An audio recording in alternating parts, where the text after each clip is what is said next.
Vitamin D और B12 की कमी है, उसके अलावा मैग्नीशियम की कमी है, तो उस वजह से मुझे कंसीव भी नहीं हो रहा। पहली बात तो जी ये है कि इसमें एक नुस्खा तो आपने बनाना है, जी उसमें बिल्कुल। हल्दी 50 ग्राम, मुलट्ठी 50 ग्राम, सौंफ 50 ग्राम और इसके बाद रेवंद खताई ये 150 ग्राम, ये जी आपने सारी चीज़ें लेके इसका कैप्सूल भर लेना है। एक कैप्सूल सुबह एक शाम। ये क्या करेगा, सोजिश को ख़त्म करके जो पेन होती है वो ख़त्म हो जाएगी इससे। उसके बाद आपने जब आपके माहाना सर्कल में एक हफ्ता रह जाए तो फिर आपने ये नुस्खा इस्तेमाल करना है, जिसमें अबहल ले लें आप 100 ग्राम, राई ले लें 50 ग्राम, मुरमुकी ले लें 50 ग्राम। इसका फाइन जी पाउडर करके तो आपने एक कैप्सूल बड़ा वाला 1000 mg सुबह और एक शाम आपने खाना है।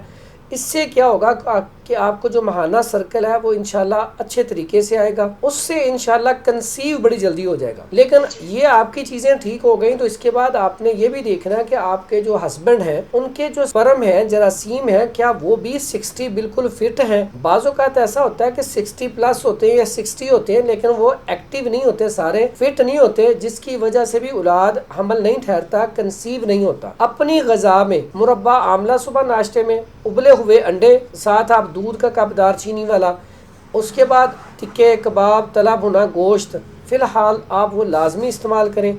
सब्ज़ी गोश्त का इस्तेमाल करें। कहवा आप पिएँ, पुदीना, अजवाइन, मेथी दाना और कलवंजी, ये 3-3 चुटकी लें और 1 कप पानी में बना के तो ये कहवा सुबह शाम इस्तेमाल करें। इंशाल्लाह अल्लाह ने चाहा तो अल्लाह ताला आपके लिए आसानियाँ पैदा करेगा।